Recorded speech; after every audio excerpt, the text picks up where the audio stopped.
இந்த கொஞ்சம் பேரை தெரியுறாங்க ஊர்ல கிறுக்கு பிடிச்சு தெரியுறாங்க. அவன் யாருன்னு கேட்டா என்னடா அவங்க தொழில் கேட்டா யூடியூபரான். அவன் போற ஒரு ஹோட்டல்ல ஃப்ரீயா தின்னுட்டு நல்லா இல்லாத சாப்பாடையும் நல்லா இருக்குன்னு சொல்ற, அதுல மியூசிக்கையும் சேர்க்கிற ஆம்பளைகள் சிலாக்கிற போய் பாக்குறோம். அவன் லெஹங்காவை உடுக்குறான், உடுத்துட்டு காட்டுறான். ஆம்பளை பிள்ளைகள் உடுக்குறான். ரசூலா சொல்றாங்க அல்லாஹ் சபிக்கிறாங்க. அல்லாஹ்வுடைய சாபத்தை இன்றைக்கு விளம்பரத்துக்காக உடுக்குகிற ஆண்கள், ஆண்களுடைய உடுப்புகளை உடுக்குகிற பெண்கள் அல்லாஹ்வுடைய சாபத்தை பெற்றவர்களே. எங்கிருந்து வந்துச்சு இந்த கலாச்சாரம்? எங்கிருந்து இந்த பிச்சை வந்துச்சு?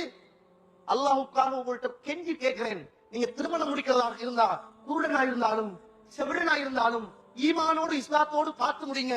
இந்த யூடியூபர் ஒரு கொஞ்சம் பேர் இருக்கிறார்கள், பிரபலியத்தை தேடுறாங்க. நீங்க மறைஞ்சு இவ்வளவு காலமும் கண்ணியமாக உங்களோட உமா பாப்பாவுடைய நல்ல மரியாதைக்காக வளர்ந்த பிள்ளைகள் நாளைக்கு அப்படியான மாப்பிள்ள மாதிரி உங்களை வந்து முடித்தால் அல்லாஹ் மீது ஆணையாக உங்களையும் ஒரு யூடியூபராக ஆக்கி உங்களையும் விளம்பரப்படுத்தி அசிங்கப்படுத்தி அறையில் இருந்த உங்களை எல்லாம் அம்பலத்தில் ஆக்க வைத்து உங்களை கேவலப்படுத்துவதற்கு என்று இன்றைக்கு கொஞ்சம் தொழிலாளர்கள் இன்றைக்கு சிந்தனையாளர்களாக புரட்சியாளர்களாக மாறிக்கொண்டிருக்கிறார்கள். அல்லாஹ் அருள் செய்தவர்களை தவிர. அதனால ரொம்ப கவனமா இருங்க.